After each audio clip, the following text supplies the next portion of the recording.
Кризата во која што се наоѓаме е исклучително голема, а мерките што беа презентирани велат од Сојузот на стопански комори имаат нагласена социјална димензија, поради што сметаат оттаму поддршката за реалниот сектор треба да биде поголема и подобро таргетирана. Како и граѓаните и компаниите да ја пребродат кризата, анализираме со подпредседателот на Сојузот на стопански комори и професор Орца Симов. Добро утро и добре ни дојдовте. Добро утро и благодарам на поканата. Во каква кондиција, господине Симов, е во моментов стопанството, ако ги земеме предвид податоците дека вработува околу 680.000 луѓе и дека од него зависат многу фактори?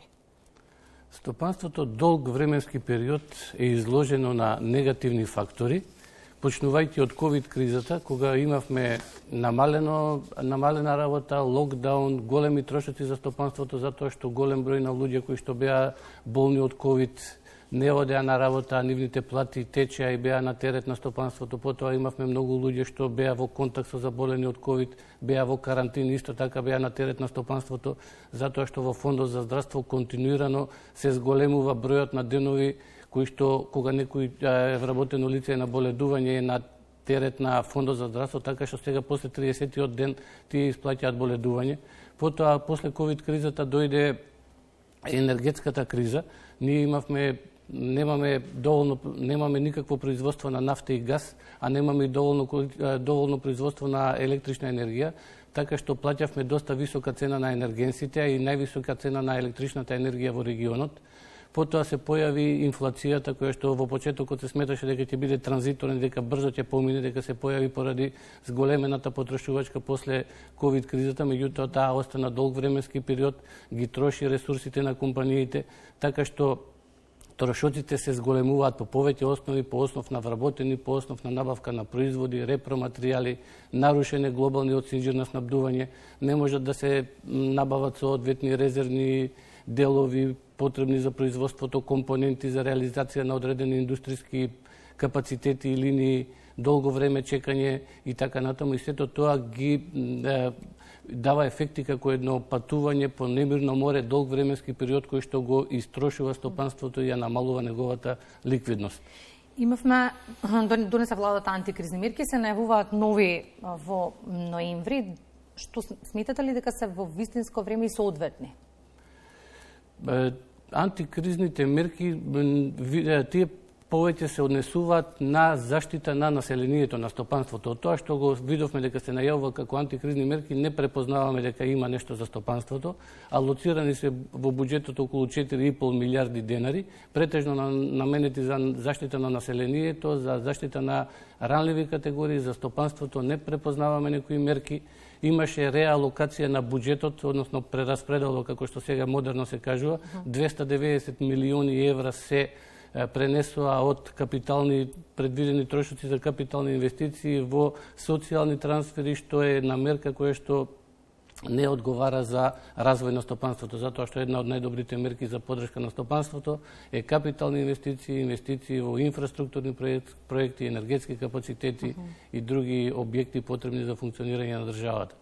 Просечната плата постојано расте, но што ме интересира дали куповната моќ на граѓаните зголемена или намалена. Како тоа го чувствува на терен стопанството? Поради инфлацијата цените се зголемуваат многу побрзо отколку тоа што можат да го прават платите. Платите се поинертни,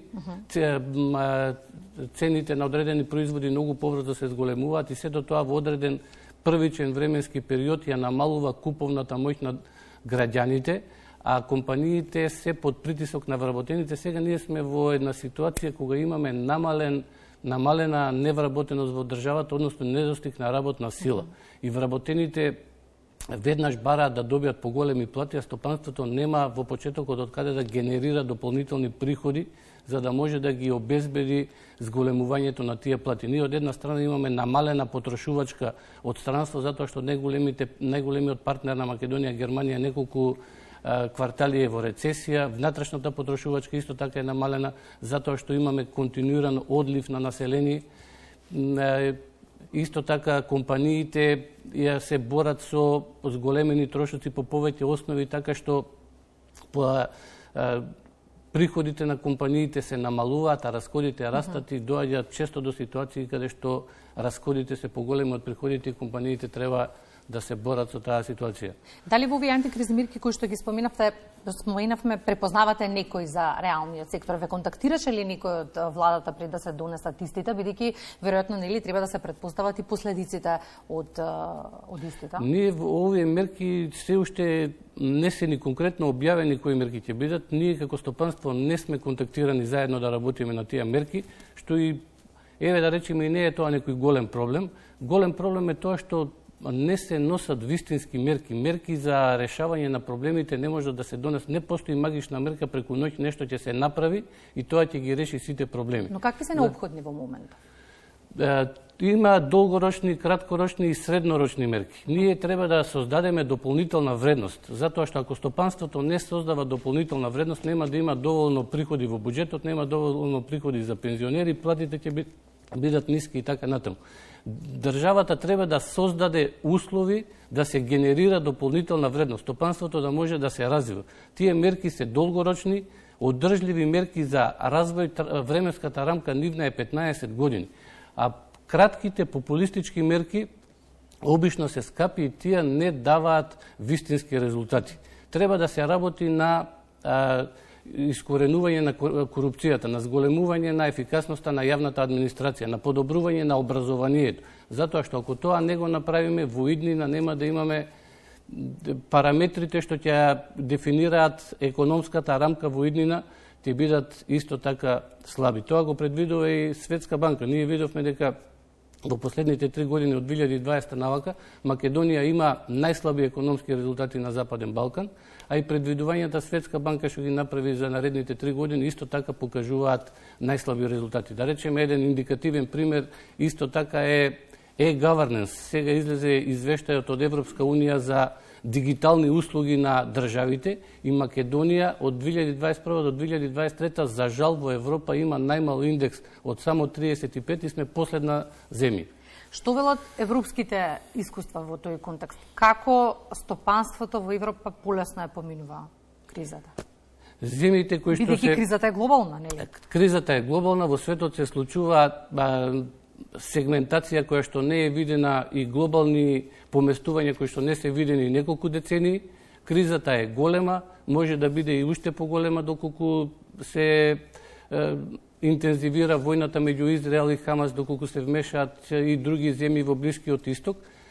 Полесно ја пребродуваат кризата државите кои што имаат дигитализирани институции, компаниите кои што имаат подигитализирани услови, потоа енергетски понезависните земји полесно ја пребродуваат кризата, дури одредени земји во овој временски период кои што произведуваат енергенси добиваат изголемени приходи. Ние за жал од нашата земја, бидејќи немаме нафта и газ, се одлеа во изминатиот период огромни финансиски средства по основ за жал и на електрична енергија која што не ја произведуваме, се одлеваат значителни финансиски средства и ние треба да бидеме, да градиме барем енергетски капацитети за производство на електрична енергија самостојно. Не можеме не смееме да дозволиме надворешни компании и други компании да ги градат енергетските капацитети во државата.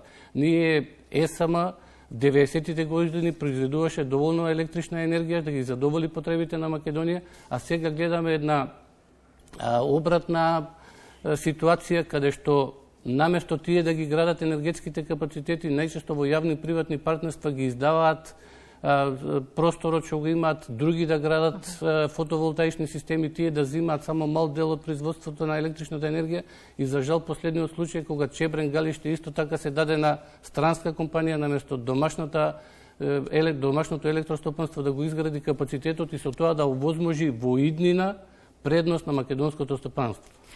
Сосема накусо, какви информации пристигнуваат од компаниите во однос на ликвидноста? Ни претили закана на затварање на фирми и од друга страна 2023 ја започнавме со информација дека ќе имаме проблем со работната сила и недостигот на истата, веројатно тој ќе се провлече во 2024. Поради тоа што стопанството долг временски период е изложен на една нестабилност, на негативни влијанија од повеќе сегменти, неговата ликвидност во континуираност се намалува, така што голем број на компании за да ги сервисираат и постоечките услуги и сервиси, тие се задолжуваат и земаат кредити. Државата, за да може сето тоа да го менаџира, ги зголемува даноците. Видовме дека имаме и една даночна непредвидливост, се донесе данок солидарен, така наречен солидарен данок или данок на екстра добивка, кој што ретроактивно во 2023 се донесе, а почна да важи од 2022 натаму, и се наоѓаат и некои други начини како да се генерираат дополнителни приходи. Стопанството во Македонија нема како да генерира дополнителни приходи. Од една страна имаме намалена домашна потрошувачка, намалена потрошувачко странство, зголемени приходи, така што опасностите по основ на неликвидност и за затварање на компании се големи и реални. Недостигот на работна сила е исто така еден голем проблем од Македонија. За жал, последниот период континуирано имаме одлив на работоспособно младо население, кое што во периодот од животот кога треба да даде најголем допринос, за жал не наоѓа причина за да го продолжи својот живот во Македонија. Многу луѓе се иселуваат и тоа главно последните години причините не се финансиски, затоа што во одредени сектори овде се земат доволни големи приходи, добри плати, а населението поради системски проблеми, нефункционирање на образование, здравство, неправди, правосуден систем се иселуваат од државата. И знам дека е рано за прогнози, но каков е впечатокот, каква 2024 не очекува поустрашна од ова која што живееме или можеме да очекуваме некава економска стабилизација? 2024 година може да биде и полоша од 2023 година. Веќе Меѓународниот монетарен фонд ги намали предвидувањата за растот од 2024 година, затоа што сега во светот се појави покрај воената криза меѓу Русија и Украина, се појави нов проблем на Блискиот исток помеѓу Хамас и Израел, доколку тој воен конфликт прерасне во поголем конфликт, доколку се вмешаат и околните земји, тогаш цената на нафтата се очекува значително да се покачи и падот на светската економија. Исто така светската економија, како што беше во рецесија 2020 година, 2024 година, исто така да отиде во рецесија. Песимистички се прогнозите, но такво ни е и живењето. Некако ќе се трудиме да преживуваме и натаму. Да, има примери во светот кај што и земји со помалку ресурси од Македонија, кои што биле во полоши услови, нашле соодветни модели како нивните земји, нивните општества од неразвиени земји да поминат во високо развиени земји. Има такви можности во Македонија. Само треба да донесеме долгорочни, вистински мерки кои што на долг рок ќе дадат резултати, нема да бидат популистички, ќе бидат не толку брзи, ќе бидат поспори, но резултатите од нив ќе бидат вистински, темелни, основани и реални. Господин Есимов, благодарам за гостувањето во Македонија наутре и анализата. Благодарам на поканата.